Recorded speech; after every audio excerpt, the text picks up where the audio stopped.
भरम्यो सब संसार है, कीन सके नहीं कोय। तुम अंतर में रम रया, बाहिर ढूंढे लोया। भरम्यो सब संसार ये, सारा संसार भ्रमित है। परमात्मा को तो ढूंढ रहे हैं, भक्ति तो कर रहे हैं, मगर वो राम जी कहाँ है यही पता नहीं। भरम्यो सब संसार ये, चीन सके नहीं कोई। चीन नाम पहचान करना। अब पहचान कैसे करेंगे? परमात्मा तो निराकार है, निराकार की पहचान कैसे हो सकती है? निराकार के लिए हमको आकार से अलग होना पड़ेगा। ये 5 तत्व का देह और फिर सूक्ष्म देह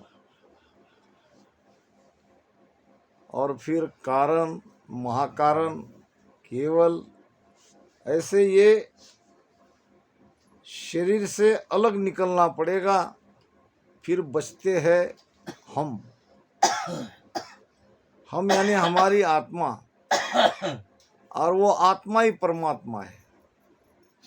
आत्म में परमात्मा आगत लखे न कोय, भरम कर्म में जुग बंदिया मुक्त कहाँ से हो। सारा संसार भरम में और कर्म में बंधा हुआ है। परमात्मा को खोजते हैं, पाना चाहते हैं, मगर उसका पता नहीं, वो कहाँ है ये पता नहीं है। इसलिए भक्ति तो सब कर रहे हैं, भक्ति भक्ति सब कहे, भक्ति न जाने भेव। उसका भेद नहीं पता। तुम अंतर में रम रहा, तुम कौन? परमात्मा।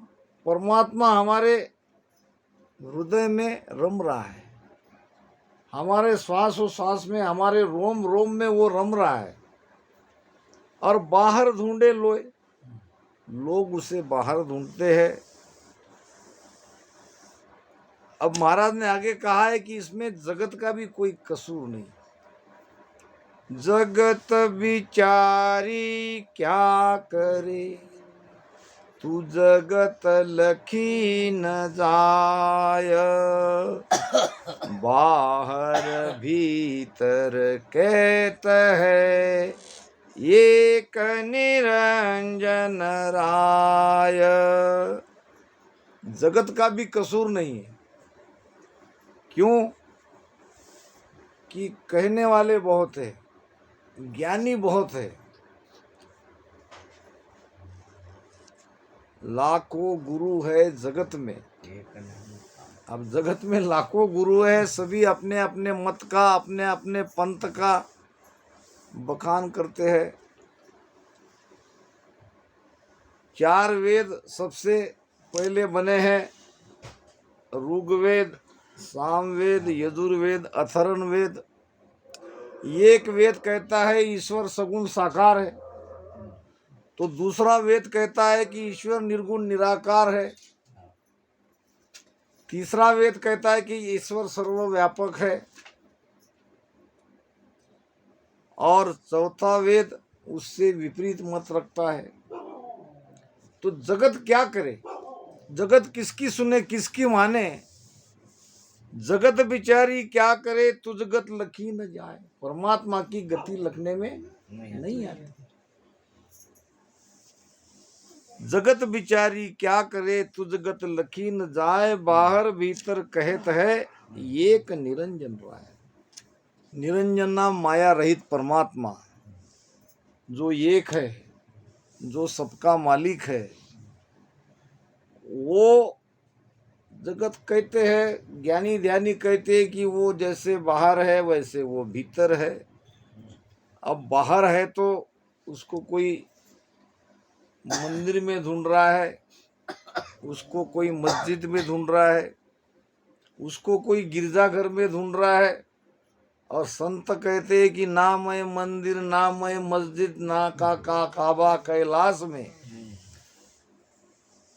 खोजी हुए तो तुरंत मिलसी पल भर की तलाश में।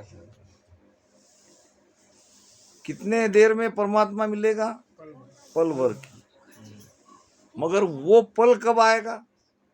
ऐसा नहीं है कि अभी सबके पास समय है, यहाँ बैठे हो और अभी पल में बता दो। वो पल आने के लिए ये पूरी आयु भी जा सकती है, दूसरा जन्म भी मिल सकता है। आपके ऊपर है, आप कितना तड़प रहे हो, आपके अंदर परमात्मा प्राप्ति की चाहना कितनी है, उस पर सब ये निर्भर है। आप अगर आगे बढ़ते ही नहीं हो तो परमात्मा ऐसे नहीं मिलेगा। महाराज ने कहा है, देह स्थूल नारूप के घर गावन काया, देह स्थूल नारूप के घर गावन काया, किस विध मेला कीजिए त्रिभुवन पतराया, किस विध मेला कीजिए त्रिभुवन पतराया, ऐसा भेव बताव जो सिमरत गुरु मेरा, राम मिलो इण देह में काटो विष जेरा, राम मिलो इण देह में काटो विष जेरा। देह स्थूल ना रूप के, परमात्मा निराकार है, परमात्मा का कोई स्थूल रूप नहीं है। घर गावन काया, न तो कोई उसका घर है, न कोई गांव है, न शरीर है। फिर जिसका आता पता ही नहीं है, जो कहाँ रहते ये इसका पता नहीं है, जिसको रंग वर्ण आकार नहीं है, किस विध मेला कीजिए। ऐसे उस त्रिभुवन के पति को, तीन लोक के स्वामी को कैसे मिले? तो इसके लिए सबसे पहले तो सदगुरु के शरण में जाना पड़ेगा। सदगुरु ही भेद बताएंगे। ऐसा भेव बताओ जो सिमरत गुरु मेरा। सदगुरु सिमरत है, सामर्थ्यवान है। सदगुरु कौन? जो शरीर हमारे जैसा ही उनका शरीर है, हमारे जैसे ही रहते हैं, हमारे जैसे ही दिखते हैं, हमारे में रहते हैं, मगर उनकी सुरती उस परमात्मा में रात दिन लगी है। इसको कहा है महाराज ने दुभाषा। जैसे कि हम कहीं विदेश में जाते हैं तो विदेश में हमारी भाषा नहीं चलेगी, वहाँ हिंदी भाषा नहीं चलेगी, और वहाँ की भाषा हमें आती नहीं।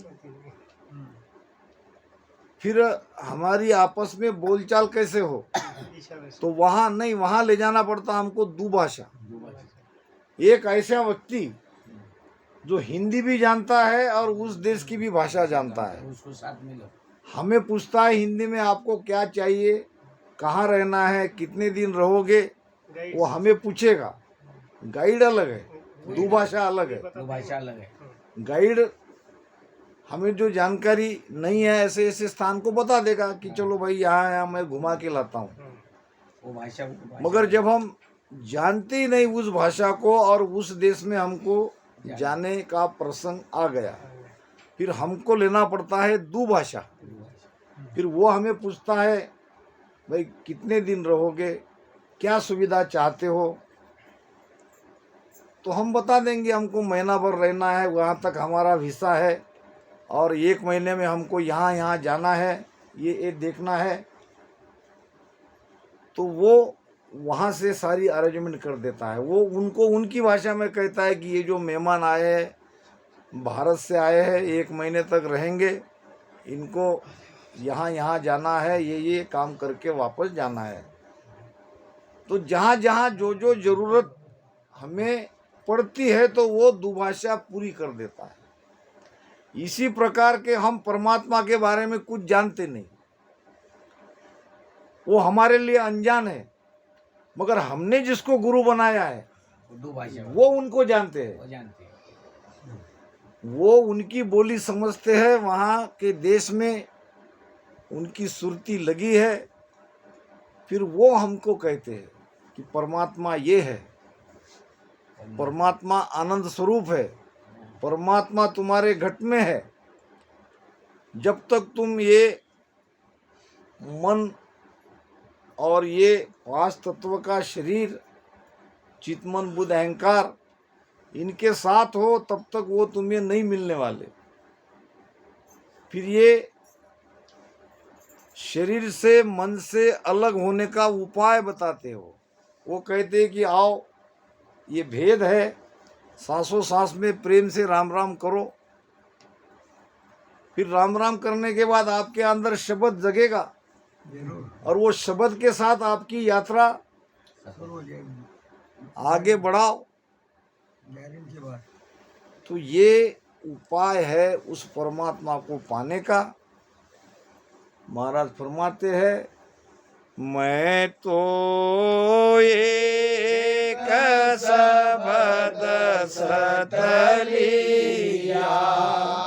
मैं तो एक शब्द सतलिया, साजन आन छोड़ सब दिया, साजन आन छोड़ सब दिया, मैं तो एक शब्द सतलिया, मैं तो एक शब्द सतलिया, जे आमुगत भेद बड़ होई, जे आमुगत भेद बड़ होई, ब्रह्मा ध्यान धरे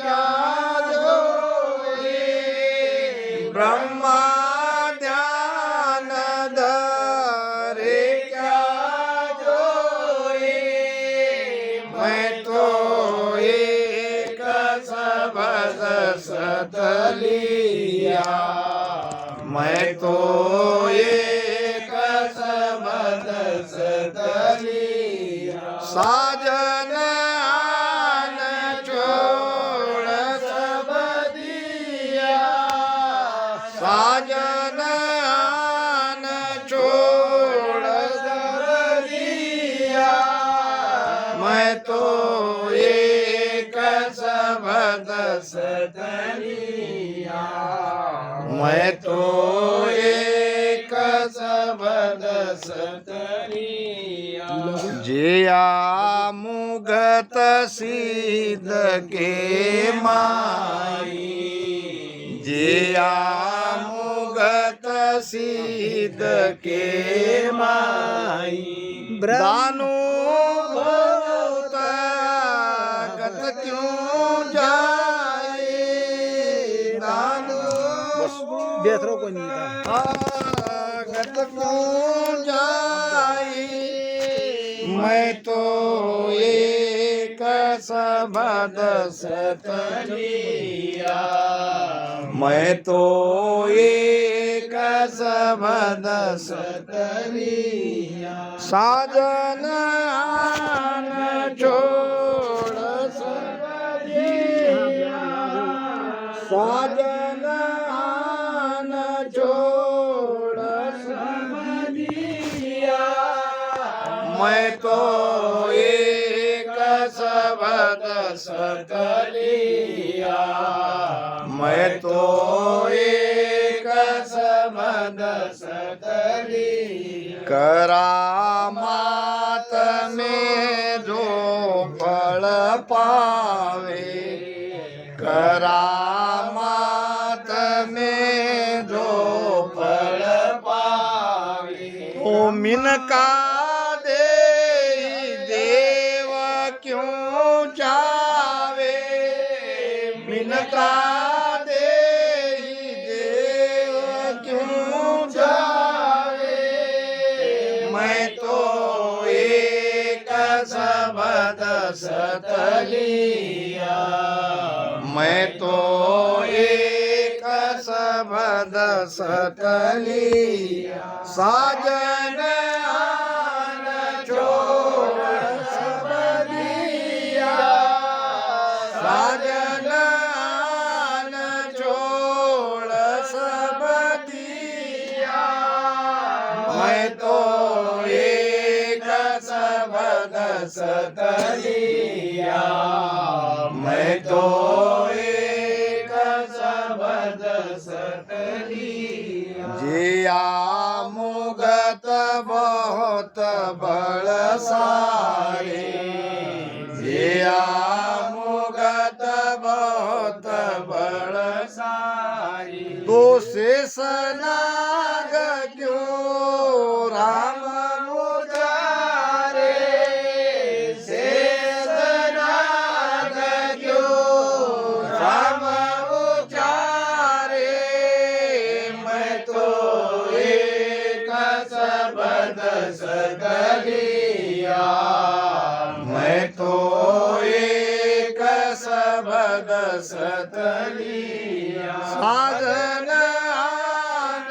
छोड़ सबदिया साजन आन छोड़ सबदिया मैं तो एक सबद सतलिया मैं तो एक सबद सतलिया के सुख राम परम पद न्यारा के सुख राम परम पद न्यारा सतगुरु शरणे ले विचारा सतगुरु शरणे ले विचारा मैं तो एक सबद सतलिया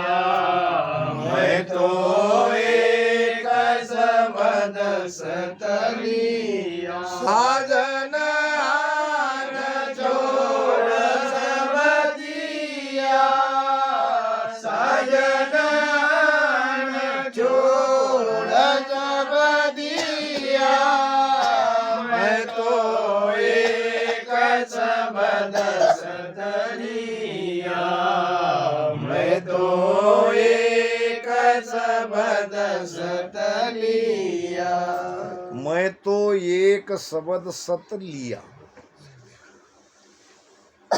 अब यहाँ सत शब्द कह रहे हैं महाराज मगर सत शब्द तो लिया नहीं जाता सत शब्द लिया नहीं जाता सत शब्द तो प्रकट होता है फिर ये शब्द कौन सा है जो महाराज ने लिया ये शब्द है राम गुरु मुख से मिला हुआ राम नाम जब तक सत्शब्द नहीं जगता तब तक ये सत्शब्द है और 10वें द्वार तक भी हम क्यों न पहुंचे तब तक राम राम रटन करते रहना चाहिए मुख सिमरन मत छाड़ जो 10वें द्वार लग जोए वोट कंठ सुखराम कहे गढ़ चढ़िया 10वें द्वार में यानी गढ़ में, वहाँ जब हम चढ़ जाते हैं, सारी चेतना हमारी पिंड से ब्रह्मांड में जब समा जाती है, तब मुख का स्मरण बंद हो जाता है, अपने आप बंद हो जाता है। और जब तक ये स्थिति नहीं होती, तब तक राम नाम रटना से रटन करना मत छोड़ो। सत्शब्द जगने पर भी राम नाम का रटन करना पड़ता है। आप कहोगे आप शब्द की क्या जरूरत है, अब तो हमारे अंदर वो शब्द जग गया, हमारी सुरती उसके साथ लग गई, शब्द के साथ सुरती लग गई, मगर आपको तो सांस उसास से बाहर निकलना है। जितना सांस उसास में आप भजन करोगे, उतनी ये चेतना आपकी पिंड से ब्रह्मांड में ऊपर चली जाएगी। शब्द आपका पीछम का रास्ता खोल देगा। ये सारी बंकनाल खोल के शब्द 10वें द्वार तक चला जाएगा। अब वो रास्ता जो शब्द ने आपके अंदर बना दिया है, उस रास्ते से आपको चलना पड़ता है। यानी शब्द जगने के बाद भी सांसों सांस में राम राम रटन करना पड़ता है। ये रटन करने से हमारा प्राण, हमारी चेतना जो 9 द्वार में जाने वाली थी, वो अब 9 द्वार में नहीं जाएगी।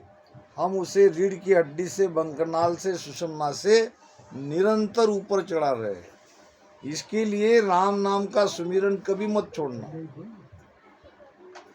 आप थके सहज के माई तका बात है साची। भजन करते करते करते सबसे पहले तो इंद्रियां थकेगी, फिर रसना थक जाएगी। रसना थकने के बाद भी आपका भजन होता रहेगा, क्योंकि आपका भजन फिर सुषुम्ना नाड़ी से हो रहा है। सुषुम्ना आपकी चल रही है। रसना सेव थकी जब मन की जीव भजन सु लागे, कै सुखराम पारक वाकी ध्यान सुषुम्ना जागे। तो जब तक ये स्थिति होती नहीं है, ये सब इंद्रियां थकती नहीं है, तब तक भजन करो। और फिर अपने आप वो सारी चीजें हो जाती है। फिर सुरती पिंड से ब्रह्मांड में हमारी चेतना को खींच लेती है, और यहाँ सांसों सांस में हम और उसको ऊपर चढ़ा ही रहे हैं। तो ये है भेद। महाराज फरमाते हैं, मैं तो एक शब्द सत लिया साजन आन छाड़ सब लिया। बाकी सारी साधना को मैंने छोड़ दिया। जप है, तप है, होम है, यज्ञ है, तप, कई प्रकार के योग है, इस सबको छोड़ दिया। केवल मैंने सदगुरु भेद से सांसों सांस में प्रेम से राम राम रटन किया। इसी से सब हो जाता है। जे आ मुगद वेद पढ़ होई, तो ब्रह्मा ध्यान धरे क्या जोई। वेद के निर्माता है ब्रह्मा जी। वेद किसने बनाया? 4 वेद सुन ब्रह्मा किया, नारद सीख श्रवणा लिया। उन उपदेश व्यास ने गायो, इस विद वेद जगत में आयो। 4 वेद सुन ब्रह्मा किया। कहते हैं कि ब्रह्मा जी को 4 मुख थे। पूर्व, पश्चिम, उत्तर, दक्षिण, चारों दिशा में 4 मुख उनके रहते थे। और 4 मुख से 4 श्लोक निकले। 4 मुख से 4 श्लोक निकले। 4 श्लोक सुना नारद जी ने। नारद जी 3 लोक में भ्रमण करते हैं। अब नारद जी ने ये 4 श्लोक सुनने के बाद सबसे पहले कोई ग्रंथ अगर हुआ है तो वेद हुए। नारद जी के शिष्य थे वेद व्यास जी। नारद जी ने ब्रह्मा के मुख से निकले हुए 4 श्लोक वेद व्यास जी को सुना दिया, और वेद व्यास जी ने 4 श्लोक के 4 वेद बनाए, जो हमारे धर्म ग्रंथ है, मूल ग्रंथ है। अब महाराज समझाना ये चाहते हैं कि चारों वेदों में अगर मोक्ष का रास्ता रहता, मोक्ष का भेद रहता, तो ब्रह्मा जी को ध्यान करने की आवश्यकता नहीं पड़ती। ब्रह्मा जी तो ध्यान कर रहे हैं, यहाँ भ्रुकुटी में ब्रह्मा जी का ध्यान रहता है। ब्रह्मा जी ध्यान कर रहे हैं, क्यों कर रहे हैं? कि ब्रह्मा जी को भी परमात्मा को पाना है। ये तीनों देवता भी परमात्मा को पाना चाहते हैं, मगर बड़ी मुश्किल है उनके लिए, उनको मनुष्य शरीर नहीं मिल रहा है। वो तो प्रार्थना करते हैं, तीन लोक की फांस गला में, बंदगी बड़े न कोई, उपज खपत करो प्रतिपाला, आ विपदा ब्रह्म लगाई। कौन कहते हैं? ये तीन लोक के तीन देवता, ब्रह्मा विष्णु महेश, तीन लोक के सबसे बड़े परमात्मा अगर कोई है तो ये ब्रह्मा विष्णु महेश और माता शक्ति। ये कह रहे हैं कि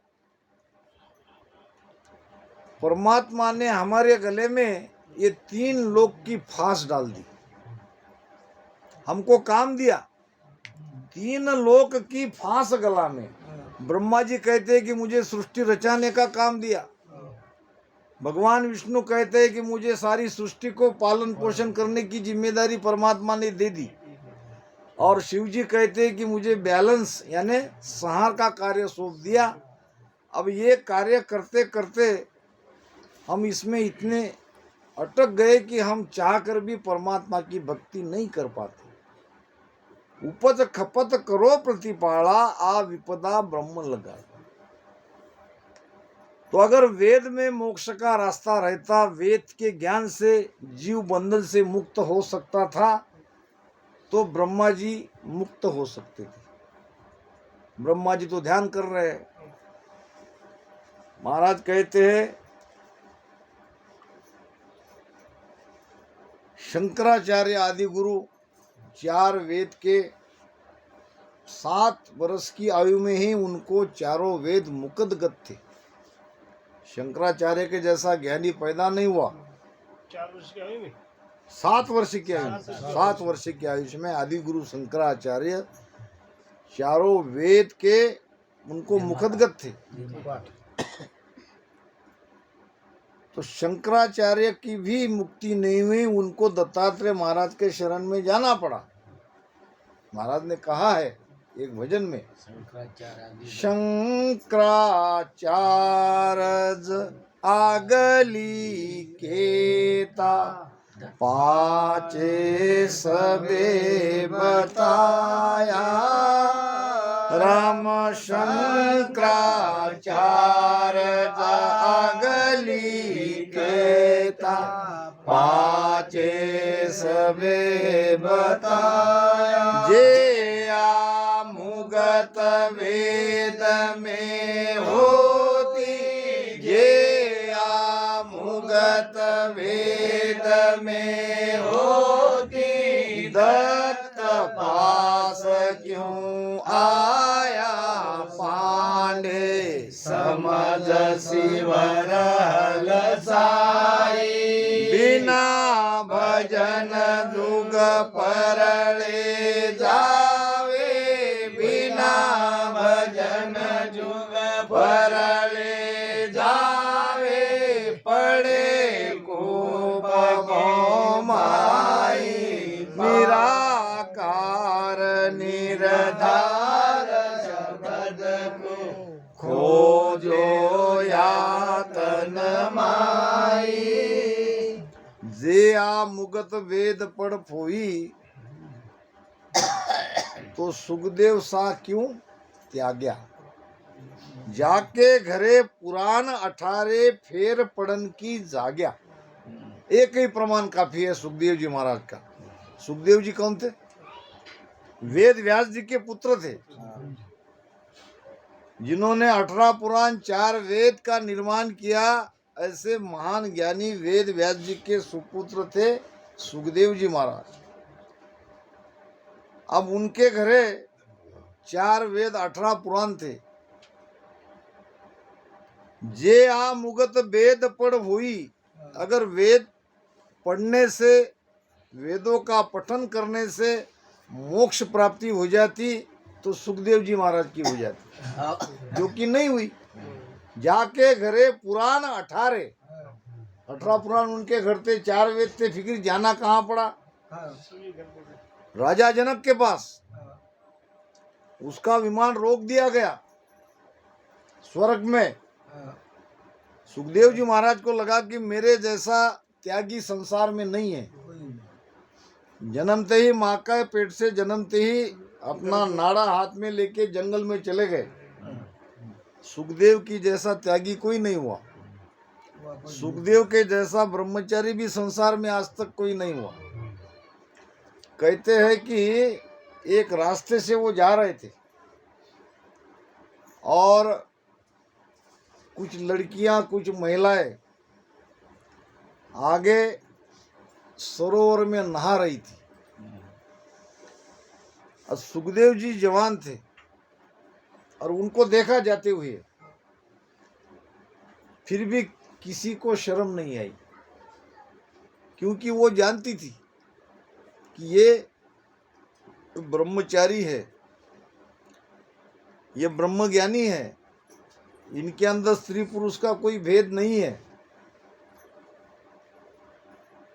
और फिर उसके बाद में उनके पिताजी वेद व्यास जी उसी रास्ते से आगे गए तो नहाने वाली जो लड़कियां थी, स्त्रियां थी, उन्होंने अपने सारे कपड़े पहन लिए। वेद व्यास जी कहने लगे, देखो बेटियों, तुम तो मेरी बेटियों के समान है और मैं बूढ़ा हूँ, और बूढ़े से आपको, बूढ़ा को देख के आप शर्मा रही हो।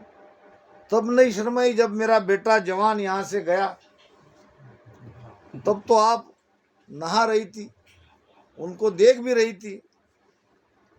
तो वो लड़कियां, स्त्रियां कहने लगी, बाबा जी आपका बेटा ब्रह्मज्ञानी है, उनके अंदर स्त्री पुरुष का कोई भाव ही नहीं है।